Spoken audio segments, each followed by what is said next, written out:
जय श्री राम दोस्तों, स्वागत है आपका अपने चैनल स्टूडेंट पॉइंट वीडी में। मैं उम्मीद करता हूँ आप सभी लोग अच्छे होंगे। तो आज हम एचपी टेट के लिए केमिस्ट्री का क्रैश कोर्स लेके आए हैं, जिसमें हम 25 डेज़ में सारे टॉपिक्स को कंप्लीट करेंगे और वीडियो के एंड में हम आपके लिए उस टॉपिक से रिलेटेड प्रीवियस ईयर क्वेश्चंस और प्रैक्टिस सेट वो भी करेंगे। और आपको इस वीडियोस की पीडीएफ हमारे टेलीग्राम चैनल पर बिल्कुल फ्री मिल जाएगी, जिसका लिंक आपको डिस्क्रिप्शन बॉक्स में मिल जाएगा। तो आज हम पढ़ने वाले हैं स्ट्रक्चर ऑफ एटम्स के बारे में। यह टॉपिक हमारा पार्ट 1 और पार्ट 2 में रहेगा। पार्ट 1 में हम बेसिक और पार्ट 2 में हम एडवांस लेवल का पढ़ेंगे। तो बिना टाइम वेस्ट किए आज की वीडियो शुरू करते हैं। सबसे पहले हम पढ़ने वाले हैं एटम की definition. What is atom? Atom क्या है? तो मैंने अपनी प्रीवियस वीडियोस में भी आपको एटम्स के बारे में पढ़ाया था। तो एटम्स क्या था दोस्तों? एटम्स था हमारा the smallest unit of matters that form a chemical element. मतलब हमारी मैटर्स की जो स्मॉलेस्ट यूनिट होती है उसको हम एटम्स बोलते हैं। ठीक है, इसमें हमारे पास क्या क्या प्रेजेंट होता है? It present electrons, protons and neutrons. ठीक है, हमारे एटम्स में क्या क्या प्रेजेंट होता है? Electrons, protons and neutrons. Next हम पढ़ने वाले हैं इलेक्ट्रॉन्स। ठीक है, इलेक्ट्रॉन्स। इलेक्ट्रॉन्स किसने डिस्कवर किया था दोस्तों? इलेक्ट्रॉन डिस्कवर किया था जे थॉमसन ने। ठीक है, इलेक्ट्रॉन्स कब डिस्कवर हुआ था? 1897 में। कब हुआ था दोस्तों? 1897 में। इलेक्ट्रॉन्स को किसने डिस्कवर किया था? जे थॉमसन ने। इलेक्ट्रॉन्स को किसने डिस्कवर किया था? जे थॉमसन ने। और जे थॉमसन ने एक एक्सपेरिमेंट किया था जिसको हम बोलते हैं कैथोड रेज एक्सपेरिमेंट। क्या बोलते हैं दोस्तों? Cathode ray experiment. ठीक है दोस्तों, इलेक्ट्रॉन्स को कौन से एक्सपेरिमेंट से डिस्कवर किया गया था? Cathode ray experiment. ये इंपॉर्टेंट है दोस्तों। ठीक है, इलेक्ट्रॉन्स का चार्ज क्या है हमारे पास? इलेक्ट्रॉन का चार्ज होता है 1.6 इंटू 10⁻⁻19 कूलम। ये भी दोस्तों कई बार हमारे एचपी टेट में पूछ लेते हैं। इलेक्ट्रॉन का चार्ज कितना होता है? 1.6 इंटू 10⁻⁻19 कूलम। ठीक है, और एटम्स का हमारे पास इलेक्ट्रॉन्स का मास कितना होता है दोस्तों? इलेक्ट्रॉन्स का मास होता है 9.1 इंटू 10⁻31 किलोग्राम। ठीक है दोस्तों, याद रहेगा। इलेक्ट्रॉन्स किसने डिस्कवर किया था? जे थॉमसन ने। कब किया था? 1897 में। कौन सा एक्सपेरिमेंट में किया था? कैथोड रे एक्सपेरिमेंट ने। इलेक्ट्रॉन का चार्ज कितना होता है? 1.6 इंटू 10⁻⁻19 और मास कितना होता है? 9.1 इंटू 10⁻13 kg। नेक्स्ट है हमारे पास प्रोटॉन।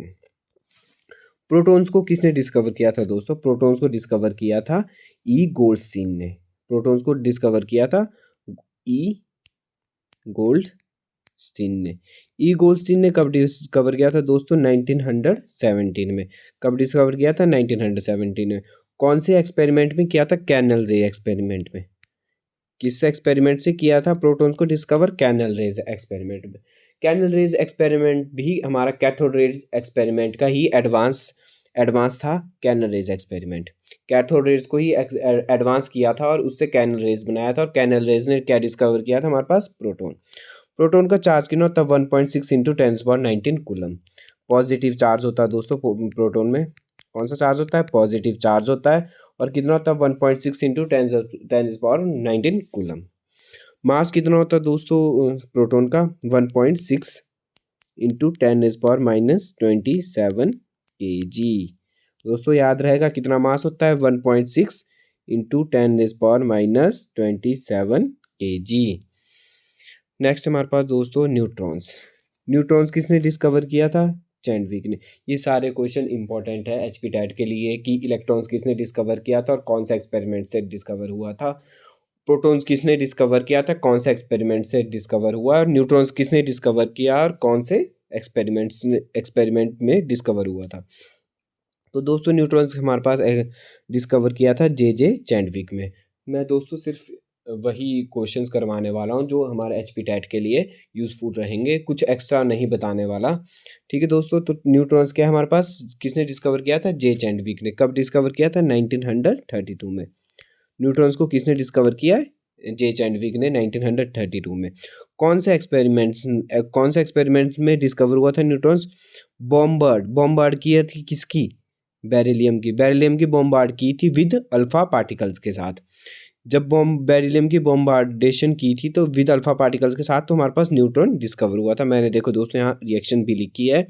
ये जो है हमारे पास, ये क्या है, न्यूट्रॉन्स, ये इसी एक्सपेरिमेंट में डिस्कवर हुआ था। न्यूट्रॉन्स में चार्ज कौन सा होता है दोस्तों? कोई चार्ज नहीं होता, नो चार्ज। न्यूट्रॉन्स में कौन सा चार्ज होता है? कोई चार्ज नहीं होता। न्यूट्रॉन्स का मास कितना होता है? जितना हमारे पास प्रोटॉन का मास होता है। और प्रोटॉन का मास कितना था? 1.67 इंटू 10⁻⁻27 kg। ठीक है दोस्तों, याद रहेगा, न्यूट्रॉन्स और प्रोटॉन्स का मास हमारे पास सेम रहता है। नेक्स्ट पढ़ेंगे हम एटॉमिक मॉडल्स को।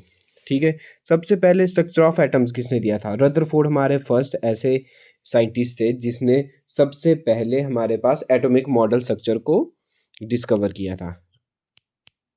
कौन से मॉडल को? Atomic structure, RUCTURE structure model को किसने डिस्कवर किया था? सबसे पहले रदरफोर्ड ने। इनको फादर ऑफ न्यूक्लियर फिजिक्स भी बोलते हैं। रदरफोर्ड को हम क्या बोलते हैं? फादर ऑफ न्यूक्लियर फिजिक्स भी बोलते हैं। इन्होंने एक एक्सपेरिमेंट किया था, gold foil experiment. Next slide में हम गोल्ड फॉयल एक्सपेरिमेंट को भी पढ़ेंगे दोस्तों। तो रदरफोर्ड ने कौन सा एक्सपेरिमेंट किया था? गोल्ड फॉयल एक्सपेरिमेंट किया था। ये पूछ भी देते हैं कई बार, हमारे बेसिक साइंस में भी पूछ देते हैं, जो जिस पेपर में हमारे साइंसेस आती है, साइंस के क्वेश्चंस आते हैं, या HP टेट में भी पूछ देते हैं कि गोल्ड फॉयल एक्सपेरिमेंट किसने किया था दोस्तों? रदरफोर्ड ने। किसने किया गोल्ड फॉयल एक्सपेरिमेंट? रदरफोर्ड ने। तो नेक्स्ट हमारे पास रदरफोर्ड ने क्या क्या डिस्कवर किया था? रदरफोर्ड ने सबसे पहले डिस्कवर किया था न्यूक्लियस। ठीक है, एटम्स में जो हमारे पास न्यूक्लियस होता है वो सब किसने डिस्कवर किया था? रदरफोर्ड ने। रदरफोर्ड ने प्रोटॉन्स भी डिस्कवर किए थे कि न्यूक्लियस के अंदर हमारे पास क्या क्या है? प्रोटॉन्स है। न्यूक्लियस के अंदर होता क्या क्या सर? हमारे पास प्रोटॉन्स, इलेक्ट्रॉन्स और न्यूट्रॉन्स होते। तो प्रोटॉन्स किसने डिस्कवर किए थे? रदरफोर्ड ने। ठीक है, और रदरफोर्ड ने ही न्यूक्लियस डिस्कवर किया था। और कौन सा एक्सपेरिमेंट में डिस्कवर हुआ न्यूक्लियस? गोल्ड फॉयल एक्सपेरिमेंट में। गोल्ड फॉयल एक्सपेरिमेंट में डिस्कवर हुआ था हमारे पास न्यूक्लियस। ठीक है दोस्तों, इन्होंने ये भी बताया था कि electron revolve around the nucleus is circular path. जो इलेक्ट्रॉन्स होते हैं न्यूक्लियस के अंदर, मान लो ये न्यूक्लियस है, तो इलेक्ट्रॉन जो होते हैं वो सर्कुलर पाथ में रिवॉल्व करते हैं। जैसे कि आप वीडियोस में देख पा रहे हो, इलेक्ट्रॉन्स कहाँ रिवॉल्व कर रहे हैं? हमारे पास सर्कुलर पाथ में रिवॉल्व करते हैं। और size of the nucleus is very small. हमारे पास न्यूक्लियस का साइज क्या है? बहुत ज़्यादा स्मॉल है। और सब most of the space inside the atom is empty. Atoms के अंदर जितना भी स्पेस है वो सारा क्या है? हमारे पास एम्प्टी है। जैसे मैं आपको एग्जांपल बताता हूँ कि मान लो ये हमारे पास क्या है? एक एटम है। ठीक है, इसके अंदर ये क्या है? एक न्यूक्लियस है। इसके बाहर क्या क्या रिवॉल्व करते हैं? हमारे पास इलेक्ट्रॉन रिवॉल्व करते हैं। न्यूक्लियस के बाहर क्या इलेक्ट्रॉन रिवॉल्व करते हैं। और ये जो यहाँ पे आपको स्पेस दिखाई दे रहा है, जिसमें मैं ब्लू ब्लू से बना रहा हूँ सर्कल जैसे, ये स्पेस सारा क्या है? एक एम्प्टी स्पेस है। ठीक है, और न्यूक्लियस का साइज क्या है? बहुत ज़्यादा स्मॉल है। ये सारा किसने डिस्कवर किया था हमारे पास? रदरफोर्ड एटॉमिक मॉडल ने। किसके द्वारा किया था? गोल्ड फॉयल एक्सपेरिमेंट में। जो हमारे पास गोल्ड फॉयल एक्सपेरिमेंट था, उसमें दो चीज़ों को मेनली फोकस किया था कि डिस्ट्रीब्यूशन ऑफ चार्ज और स्ट्रक्चर ऑफ एटम। ठीक है, गोल्ड फॉयल एक्सपेरिमेंट ने क्या किया था? डिस्ट्रीब्यूशन ऑफ चार्ज और, तो दोस्तों गोल्ड फॉयल ने क्या किया था? डिस्ट्रीब्यूशन ऑफ चार्ज और स्ट्रक्चर ऑफ एटम किसने किया था? गोल्ड फॉयल एक्सपेरिमेंट के द्वारा डिस्कवर हुआ था। तो हम नेक्स्ट पढ़ने वाले हैं गोल्ड फॉयल एक्सपेरिमेंट। तो देखो, जैसे कि आप देख पा रहे हो, ये क्या है? गोल्ड फॉयल एक्सपेरिमेंट है। मैं सबसे पहले आपको ये डिस्क्राइब बता देता हूँ कि कैसे एक्सपेरिमेंट ये हुआ था। ठीक है दोस्तों, तो ये क्या हमारे पास एक अल्फ़ा पार्टिकल्स है। ठीक है, मतलब ये जो इसके अंदर रेड सा डॉट दिखाई दे रहा है आपको, ये हमारे पास पोलेनियम है। क्या है? POLONIUM, पोलेनियम है। और ये जो बॉक्स जैसा दिखाई दे रहा है, ये हमारे पास लेड है। ठीक है, ये पोलेनियम हमने इसलिए यूज़ किया था क्योंकि पोलेनियम क्या करते हैं? हमारे पास अल्फ़ा पार्टिकल्स क्या करते हैं? अल्फ़ा पार्टिकल्स इमिट करते हैं। पोलेनियम क्या करता है? हमारे पास अल्फ़ा पार्टिकल्स इमिट करता है। ये जो रेड सा डॉट दिख रहा है, ये क्या है? पोलेनियम है। ठीक है, PO से मैं डिनोट करता हूँ इसको। और ये क्या करता है? अल्फ़ा पार्टिकल्स इमिट करता है। और ये हम यहाँ पे जो ब्लैक सा बॉक्स दिखाई दे रहा है आपको, ये क्या है? लेड है। इसको क्या बोलेंगे हम? लेड बोलेंगे। ठीक है। इसका रोल ये होता है कि अल्फ़ा पार्टिकल को एब्ज़ॉर्ब नहीं कर पाता, इसलिए हमने लेड का यूज़ किया। क्या नहीं कर पाता, ये अल्फ़ा पार्टिकल्स को एब्ज़ॉर्ब नहीं कर पाता, तो इसलिए हमने किसका यूज़ किया, लेड का यूज़ किया। तो क्या होता है दोस्तों कि ये जो पोलिनोमियम, ये जो हमारा पोलोनियम था, इसने क्या किया, अल्फ़ा पार्टिकल्स हमारे पास इमिट किए। क्या किए इसने, अल्फ़ा पार्टिकल्स इमिट किए। तो अल्फ़ा पार्टिकल्स डायरेक्ट यहाँ पे गए, ठीक है। तो यहाँ पे लगी थी हमारे पास, इसको बोलते हैं गोल्ड की फॉइल। जैसे यहाँ पे आप वीडियोस में देख पा रहे हो, ये क्या है हमारे पास, गोल्ड की फॉइल है। ठीक है दोस्तों, ये क्या है हमारे पास, गोल्ड की फॉइल है। गोल्ड की फॉइल एक मेलेबल शीट में होती है, ताकि ये ना हमारे पास ज़्यादा से ज़्यादा अल्फ़ा पार्टिकल्स को ज़्यादा से ज़्यादा हमारे पास अल्फ़ा पार्टिकल्स को इससे पास हो जाए। ठीक है, गोल्ड की फॉइल से ज़्यादा अल्फ़ा पार्टिकल पास हो जाए, इसलिए हम यूज़ करते गोल्ड फॉइल का। ठीक है। और दोस्तों ये जो येलो येलो से दिख रहा है, ये हमारे पास डिटेक्टिंग स्क्रीन है। डिटेक्टिंग स्क्रीन किससे बनी होती है, जिंक से। तो हमने क्या क्या यूज़ किया इसमें, एक पोलिनोमियल यूज़ किया, ये जिंक यूज़ किया, ये लेड से बना था, एक गोल्ड फॉइल यूज़ की, और ये स्क्रीन किससे थी बनी, जिंक से। ठीक है दोस्तों, यहाँ तक सभी को समझ आ गया। तो इस एक्सपेरिमेंट में क्या होता है कि यहाँ से जब अल्फ़ा पार्टिकल इमिट हुए, गोल्ड फॉइल से क्या हो जाएंगे, वो पास हो जाएंगे। तो गोल्ड फॉइल से पास हो गए, और यहाँ पे क्या किया, स्क्रीन पे वो अल्फ़ा पार्टिकल्स के कुछ डॉटेड निशान पड़ गए। तो ये हमारे पास गोल्ड फॉइल एक्सपेरिमेंट था। तो इससे हमारे को, गोल्ड फॉइल से हमारे को कई चीज़ें पता चलती है इस एक्सपेरिमेंट से। जैसे कि मैं यहाँ पे आपको बताता हूँ कि ऑब्जर्वेशन, क्या क्या ऑब्जर्वेशन हुई इस एक्सपेरिमेंट में। पता चला कि जो हमारे पास अल्फ़ा पार्टिकल्स थे, वो सारे स्ट्रेट लाइन में पास हो गए। जैसे कि आप यहाँ पे वीडियोस में देख पा रहे होंगे कि सारे पार्टिकल्स जो थे अल्फ़ा पार्टिकल्स में क्या हो गए, स्ट्रेट लाइन में पास हो गए। ठीक है। दूसरा था कि कुछ पार्टिकल डिफ्लेक्टेड, मतलब थोड़े से पार्टिकल्स क्या हो गए, डिफ्लेक्टेड हो गए।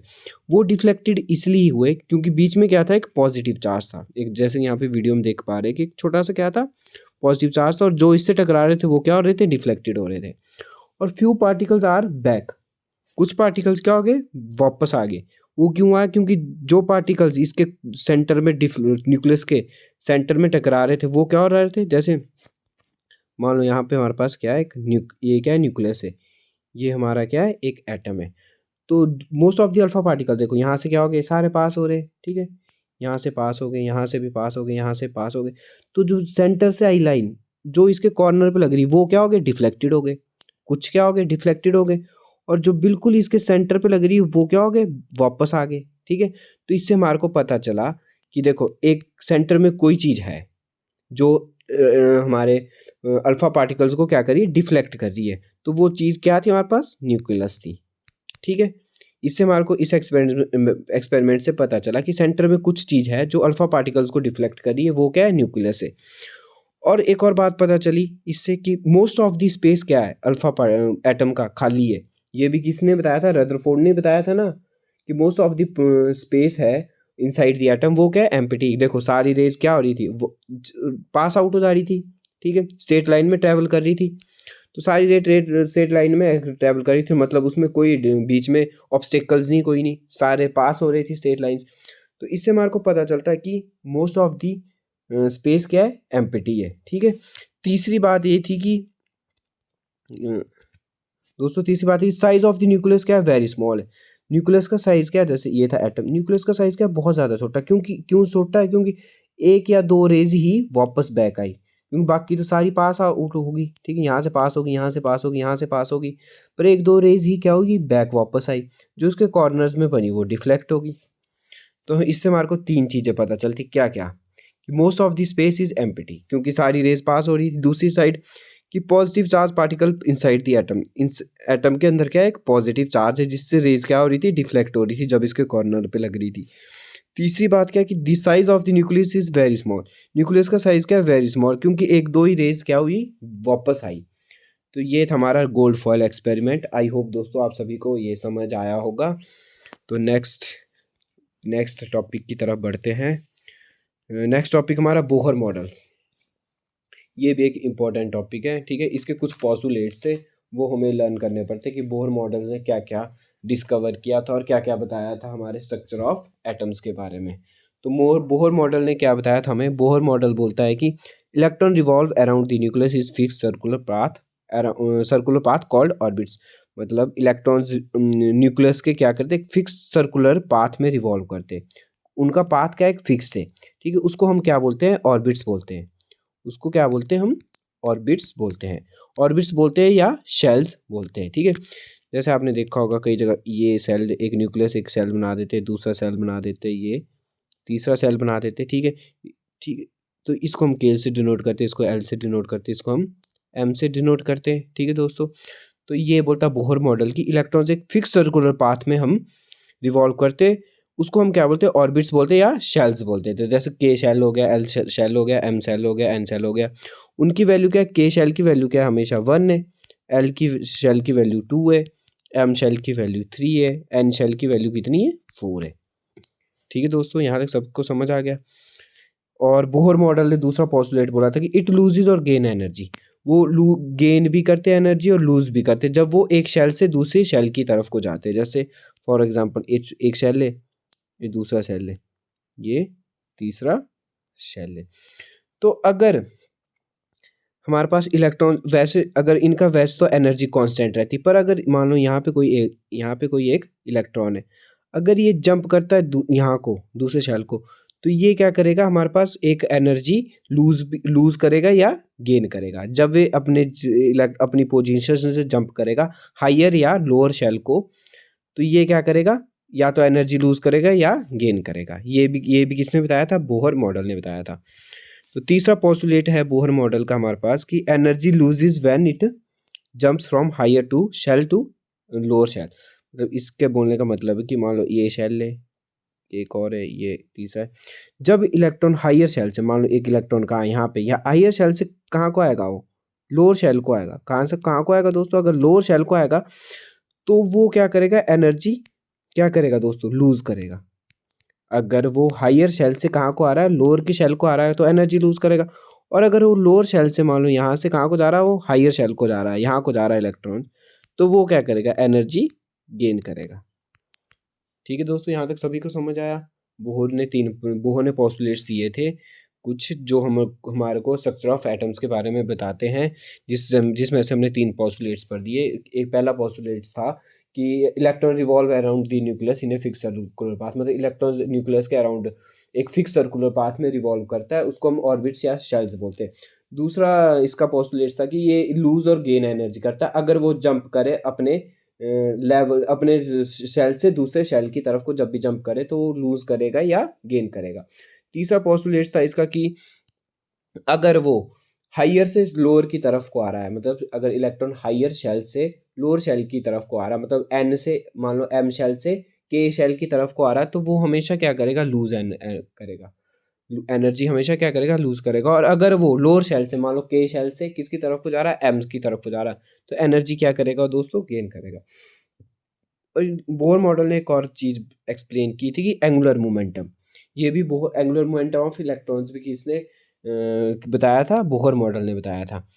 तो इसने इन्होंने एक फार्मूला दिया था एंगुलर मोमेंटम का कि L is equal to N H upon 2 pi, where N की वैल्यू क्या थी, 1 2 3 4।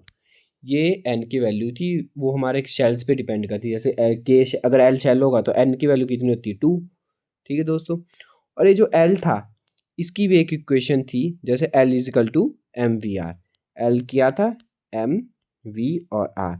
एम मैंने था मास ऑफ इलेक्ट्रॉन, ठीक है दोस्तों, मास ऑफ इलेक्ट्रॉन। वी मैंने क्या था, वेलोसिटी ऑफ इलेक्ट्रॉन्स। और आर मैंने था रेडियस ऑफ इलेक्ट्रॉन्स, ठीक है दोस्तों। तो ये इक्वेशन बन जाती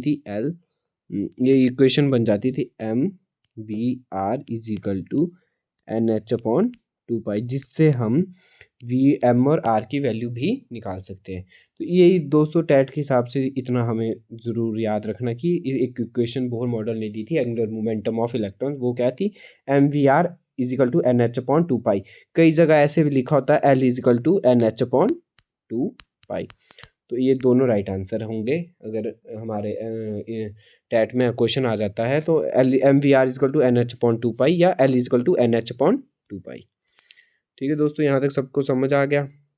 हाँ, जो इलेक्ट्रॉन अराउंड करेंगे वो कौन सी फोर्स से करेंगे, सेंट्रीपिटल फोर्स से। ये दोस्तों याद करना पड़ेगा आपको कि जो इलेक्ट्रॉन रिवॉल्व करते वो कौन सी फोर्स से करते, सेंट्रीपिटल फोर्स से। ठीक है दोस्तों, अगला था हमारे पास maximum number of electrons in a shell is equal to 2n²। ये भी बोहर मॉडल ने बताया था कि जो मैक्सिमम नंबर ऑफ इलेक्ट्रॉन कितने प्रेजेंट कर सकते हैं एक शेल में, 2n²।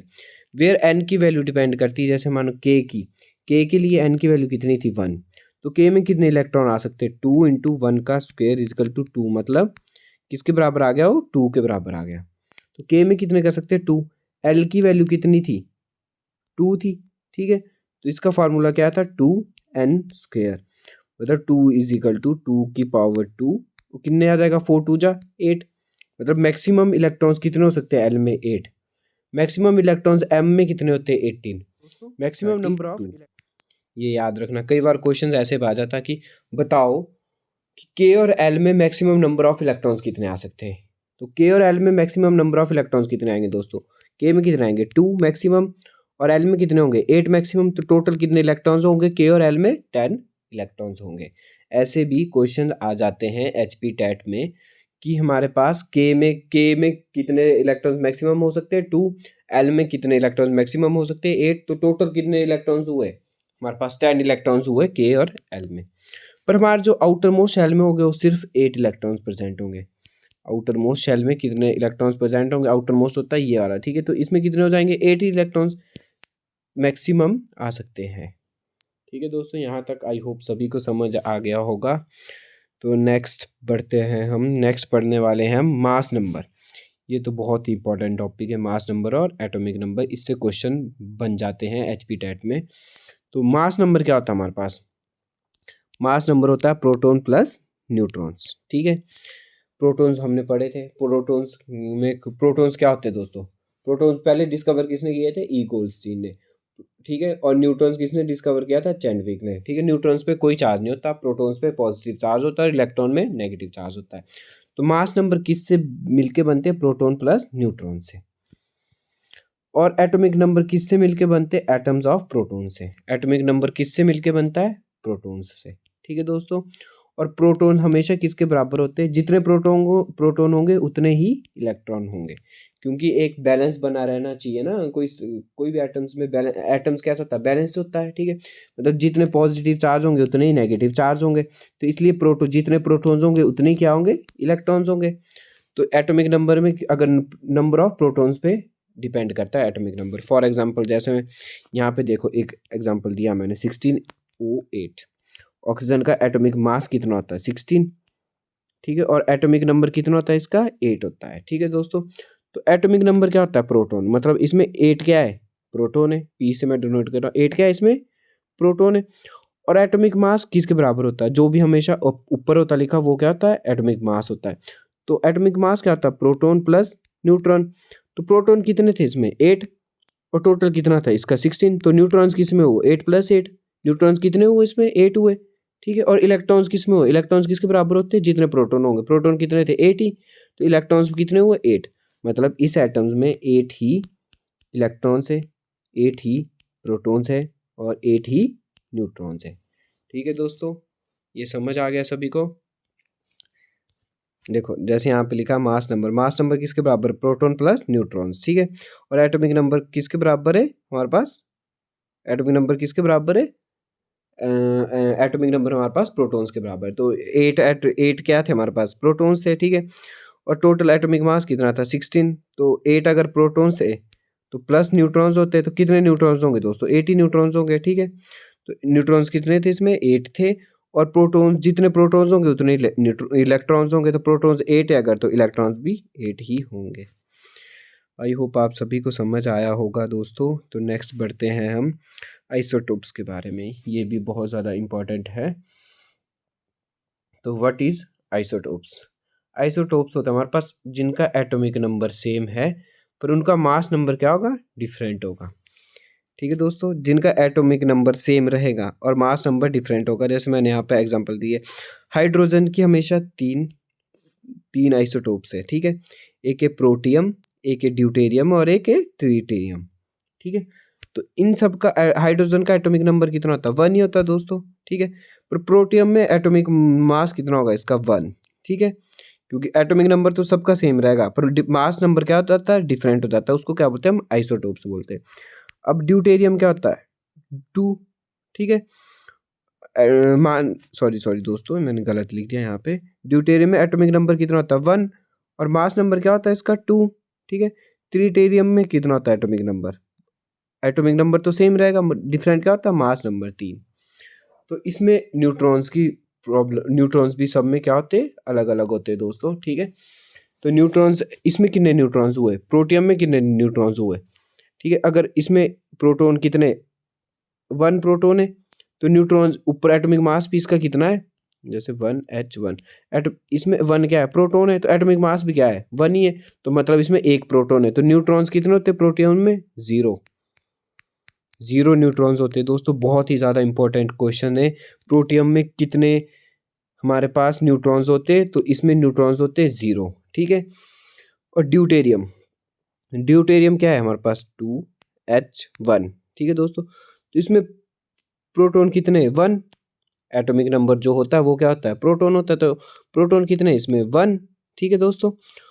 और मास नंबर किससे बनता है? प्रोटॉन प्लस न्यूट्रॉन से। मतलब एक तो प्रोटॉन हो गया, एक क्या बचा? अब न्यूट्रॉन बचा।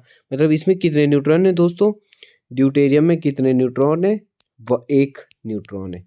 ये बहुत ज़्यादा इंपॉर्टेंट क्वेश्चन, इन तीनों के प्रोटॉन, न्यूट्रॉन और इलेक्ट्रॉन निकालने को आ जाते हैं। तो इसको बड़े ध्यान से समझना दोस्तों, ठीक है। प्रोटियम में हमेशा कितने न्यूट्रॉन हुए? 0 न्यूट्रॉन हुए, ठीक है। ड्यूटेरियम में कितने न्यूट्रॉन हुए? 1 न्यूट्रॉन हुए, ठीक है। अब निकालते हैं हम ट्रिटियम, ठीक है। ट्रिटियम क्या होता है हमारे पास?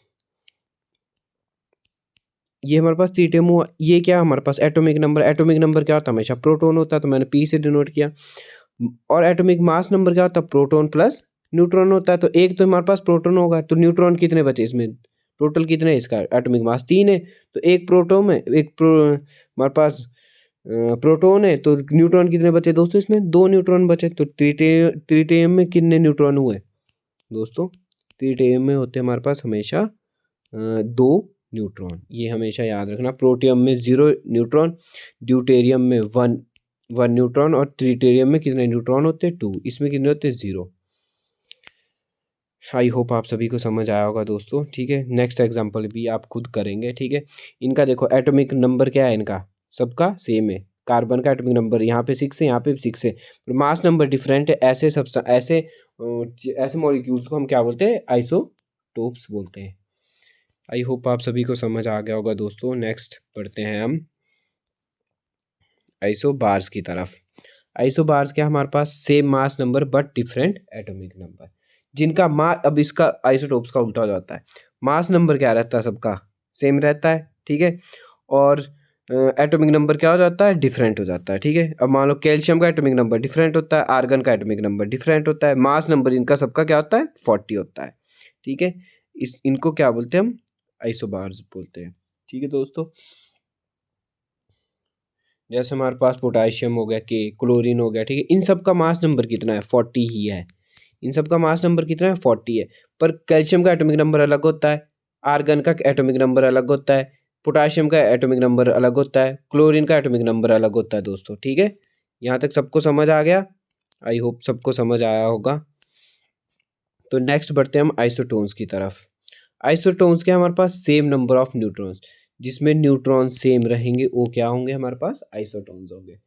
फॉर एग्जाम्पल जैसे मैंने यहाँ पे दिया कार्बन और नाइट्रोजन, ठीक है। इसमें क्या दिया कि कार्बन कितना? 14, 6, ठीक है। तो 6 क्या है इसमें? प्रोटॉन हो गए, ठीक है दोस्तों।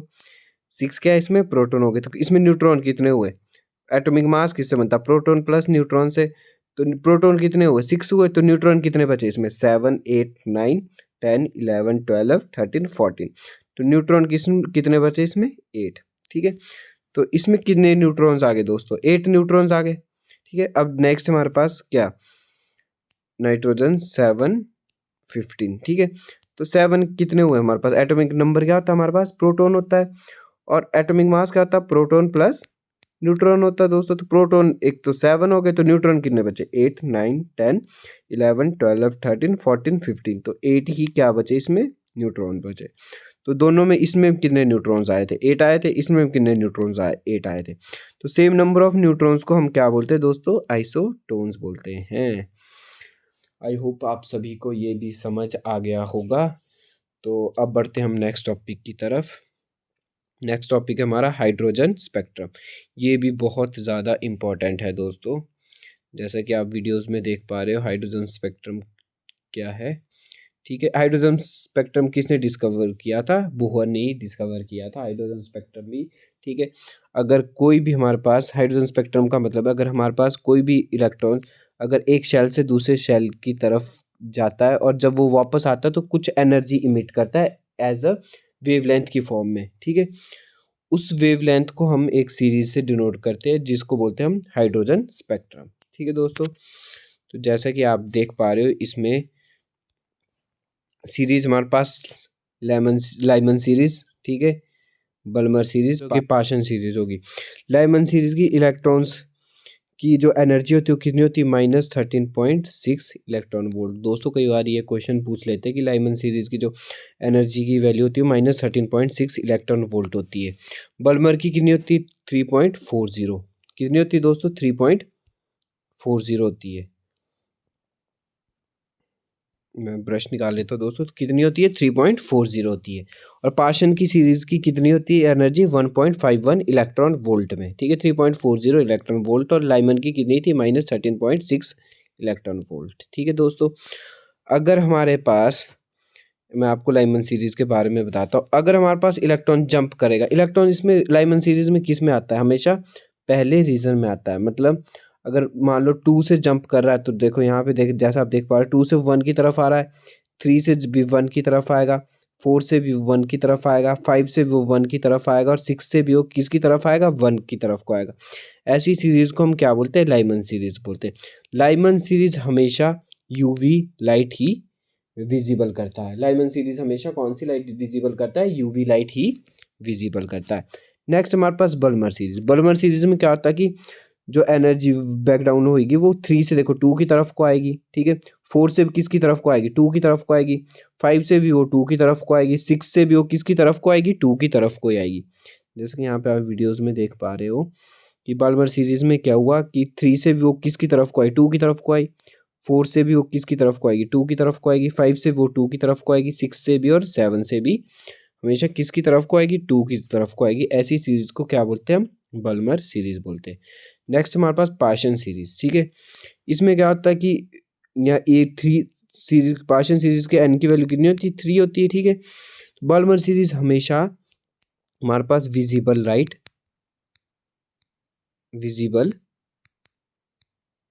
इमिट करता है।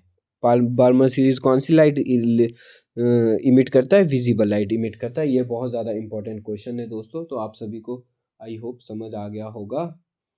तो नेक्स्ट है हमारे पास क्या, पाशन सीरीज। पाशन सीरीज क्या करता है हमारे पास, देखो 4 से किसकी तरफ को आएगा, 3 की तरफ को आएगा, 5 से भी किसकी तरफ को आएगा, 3 की तरफ को आएगा, 6 से भी किसकी तरफ को आएगा, 3 की तरफ को आएगा, 7 से भी 3 की तरफ को आएगा, ऊपर 8 से भी 3 की तरफ को ही आएगा। तो ऐसी सीरीज को क्या बोलते हैं हम, पाशन सीरीज बोलते हैं। इनकी वैल्यू याद कर लेना दोस्तों, जैसे पूछ रहे थे लाइमन सीरीज की वैल्यू कितनी, -13.6 इलेक्ट्रॉन वोल्ट। बल्मर की थी -3.40 इलेक्ट्रॉन वोल्ट। और पाशन सीरीज की थी -1.51 इलेक्ट्रॉन वोल्ट। ठीक है दोस्तों, ये याद कर लेंगे, याद कर लेना, कई बार इससे क्वेश्चन बनने के चांस बने रहते हैं। तो नेक्स्ट बढ़ेंगे हम, ये सबको समझ आ गया हाइड्रोजन स्पेक्ट्रम। ठीक है दोस्तों, जैसे मैंने यहाँ पे लिखा भी, तो लाइमन सीरीज क्या था, यूवी लाइट के लिए होता है, बल्मर सीरीज किसके लिए होता है, विजिबल लाइट के लिए होता है, पार्शियन सीरीज किसके लिए होता है, इंफ्रारेड के लिए होता है। ठीक है दोस्तों, यहाँ तक सबको समझ आ गया।